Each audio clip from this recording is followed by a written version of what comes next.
Oh, hello and welcome. This is a video that I would rather not be doing. As you can see, there's the liver bird. Yeah, it's been a bad few weeks, hasn't it, for Liverpool? There's no denying it. Since I fairly I say famously, well acknowledged, I don't know what the word is, but since I said that Liverpool had won the league and we needed an engraver to be found at Anfield, it's all gone tits up, hasn't it? 1-0 up against West Brom, and since then we haven't scored a goal other than against the kids at Aston Villa, and it has not gone to plan at all. I mean, I think I said we'll be 6 points clear at this point. I think we're going to be 6 points behind by the end of the weekend, or the end of the fixtures, obviously, with the FA Cup coming. So who knows? We're way off the pace, and everything's going wrong at Anfield. And this video is going to aim to pick through, maybe it's short and sweet, why it's going wrong and my thoughts. I think I've been a bit quiet for the last day, so I thought I'd come on here and air some opinions of what is going wrong on Merseyside, especially for the ones in red, because the Blue Boys are doing okay. Liverpool, since obviously West Brom 1-0 defeat, we've gone away to Newcastle, away to Southampton, a draw at Newcastle, a defeat against Southampton, a draw at home to Manchester United, and then the end of a 68-run record against in the Premier League against Burnley. What can you say? It's abysmal. It's poor. It's awful to watch. There's no creativity. There seems to be a spark missing, and I don't know what it is.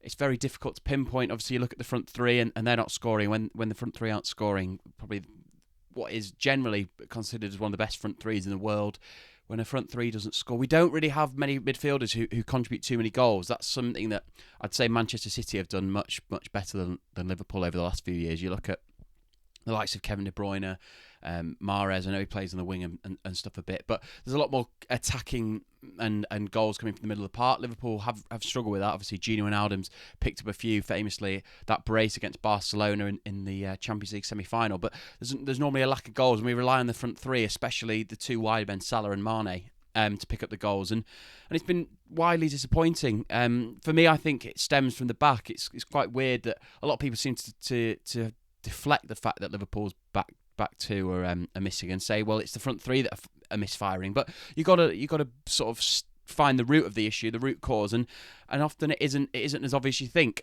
Virgil van Dijk is widely considered one of the best centre halves in the world. You look at Joe Gomez alongside him, who's a strong player as well. Both ball playing, both very quick, and that allows the likes of normally Jordan Henderson and Fabinho to sit in a defensive two with a Gini Wijnaldum or Naby Keita or whoever in the previous years, to sit in front of them and there's a bit more there's a bit more zip. They're a bit more natural in that role. So what's happening at the moment is obviously Jordan Henderson and Fabinho have been sat in a back two. I know Jordan Henderson didn't play last night and the team tinkered a bit, but especially against Manchester United, there seems to be a real lack of creativity in the middle of the park. I mean, obviously we signed Thiago, who you'd hope he's not flat to deceive. I mean, he has had moments of glimpses. I mean, the first 20 minutes against Manchester United, I thought he was excellent. But yeah, he was pretty poor last night against a Burnley side. We knew what they were going to come and do. They were going to park a bus. You look at how Manchester United went. Park a bus, sit behind, get really tight, bodies behind the ball, and hope to catch a goal on the counter. And that's essentially what happened. I mean, Liverpool's star man is without doubt Alisson at the moment. And obviously last night he gave away a penalty. You can't really argue with. So other than that, there's no doubt that the lack of Diego Jota, who really did compete with Bobby Firmino and even likes of Salah and Mane at the start of the season, he was providing goals from the bench when he started. I think he got the record for the most amount of goals at Anfield or something in the first 10 games of a career or whatever it was. So he hit the ground running, and since he got injured, especially, it seems like we've really struggled for goals. Bobby Firmino isn't pulling the strings like he used to. He's an attacker that, whilst he doesn't score a lot of goals, he's obviously very creative and he pulls the strings and he brings in other players, especially Salah and Mane. He allows them to flourish, and that's something that's been missing, hasn't it? It's annoying to see, really, because his passing's not there, his touch isn't there, his usual flair is his ticker. I mean, last year wasn't a great goal scoring season for him, but you look at what was achieved. I mean, 99 points I think it was in the end. It was phenomenal, and he was the striker. So you can't criticise the way that Klopp wants to play with a striker that isn't an out and out 20 goal a season. Because you've got Salah and Mane who both contribute 15 to 25 goals a year.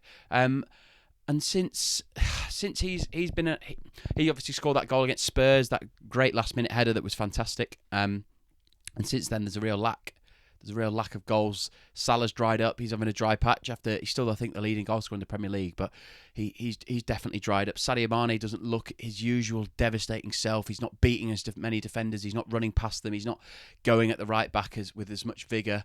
And there's a real lack of creativity from the wide players. That I think. I haven't mentioned it so far, but I think that's probably the biggest issue in terms of our creativity. Trent Alexander-Arnold is without doubt Liverpool's most attacking creator. He's the one that Liverpool look to develop the balls, and then it's obviously Robertson. And whilst Robertson, I don't think is having a bad season at all. I think he's still playing well. I don't think he's been poor the last few weeks either. I think he's been steady. Trent's delivery, he just can't find a man, can he? Every time he puts a cross in, he can't find anyone. Anytime whether it's in the air or along the ground. I mean, last night we just kept crossing balls into a Burnley defence. Ben Mee was just heading them away for fun. It was like there was no real thought process as to what was happening. Normally, Liverpool attackers, they're making runs, they're being nuisances, they're pests around the box, aren't they? And it didn't seem like that. Against Manchester United, I thought that whenever we made a counter-attack, there seemed to be a real slowdown in play. It was like the devastating attacks from Liverpool, especially you think before the title-winning season, that year again when we came runners-up and won the Champions League, but even the one before where the Champions League final we got to, and we came fourth in the league, but I think we finished with the most goals in the Premier League, and Salah got 32 goals. It was kamikaze, wasn't it? I think that was what the media labelled it as, and it was chaos in the attacking third. I mean, all the attackers were running riot. Everyone was going around, going like mad, making runs in behind, nipping and tucking, and it's like people have sussed it out now, isn't it? There doesn't seem to be another plan B. I mean, it just seemed the plan B, I suppose, was just cross it in and see if we can get ahead on it. And against a side like Burnley, a massive side, that's never going to work. We don't have a big attacking threat. There's no height in the middle of the park. You look at Shaqiri's on the pitch and Bobby Firmino, Thiago, all these sort of players. They're not big players. They're not attacking players. The back two, Henderson and Fabinho, they're big lads, but there's no Virgil van Dijk who's coming in for the set pieces, who's smashing the ball in the back of the net, who's a genuine, brilliant header of the ball. It's something that's definitely worrying for Liverpool, and how do they get out of it?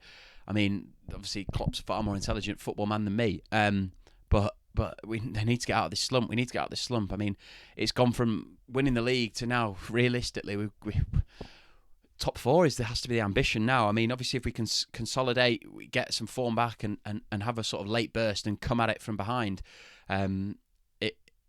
it'll be tough to win the league from here. You look at the likes of Leicester, Manchester United, and Man City. I mean, City are flying. They look unstoppable.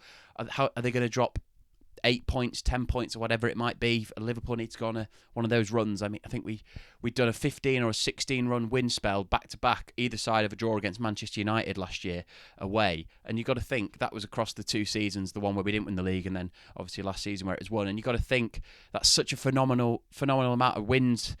Superb sort of form, and that's the kind of form that's going to give us a chance of winning the league. I don't even think if we go on that run now, it guarantees us. You look at Manchester City and they're hitting their straps like they did 2 years ago, 3 years ago. They're 98 and 100 point seasons. But the hope is obviously Kevin De Bruyne is out. I don't think Manchester United have got the squad yet to win the league. Leicester City are brilliant, but again, a couple of injuries, they could be struggling. And Manchester City fighting in the League Cup, FA Cup, Champions League. Kevin De Bruyne are out. There's the hope that they slip. There's no Aguero. So Liverpool are now hoping that the hand is definitely, or the strength is definitely on the other sides, and it's worrying for Liverpool to see. For me, it's a hard watch. Obviously, last week I didn't give a shit about the FA Cup, but now I think we've got to go to Old Trafford and win. I think that the FA Cup becomes a godsend now. I think you look at the Premier League. If we can gather a few wins, it's all happy days. But a trophy needs to be won this year, doesn't it? Liverpool obviously had a great season the year before, won the Champions League. They've won the Premier League, and they're too good a side. The people have been calling about fatigue. This is the 3rd season of elite football. Well, we got to a Champions League final 3 years ago, but was it elite football? I mean, we played great attacking football, but we came fourth. I wouldn't say it was an elite season. The year after, obviously, we won the Champions League and got 97 points in the Premier League. I mean, phenomenal achievement. Last year, obviously, we lost to Atletico in the Champions League, but won the Premier League. So there's 2 seasons in a row. And all the best sides have 3. And to be honest with you, I thought this was definitely going to be Liverpool's season again. I couldn't see anyone getting close. And to be honest with you, I wasn't the only one. But after the start of the season, it just looked like it was Liverpool's to lose. And now it's Man City's to lose, probably. Both Manchester clubs. I mean, we're writing off Leicester, and they've done the extraordinary before, and they can probably do it again. They've got a better squad now than they did then, better manager. But I do think the competition around them is a lot higher. So yeah, these have been my thoughts on Liverpool, and obviously it was a shocking watch last night, and hopefully we can go against Manchester United at the weekend and win. I just thought we'd pass some thoughts on the game, and thanks for listening. Check us out check us some other videos out on this. 1 second. Check some other videos out, about 10 minutes. We've got some videos that have gone out recently of the football end of year review. Obviously the last pod we did where we talked about who was going to win the Premier League seems a bit outdated now. But yeah, obviously check us out, Instagram, Twitter, TikTok coming soon, all the like. All right. All the best. God bless, as my friend Harvey would say.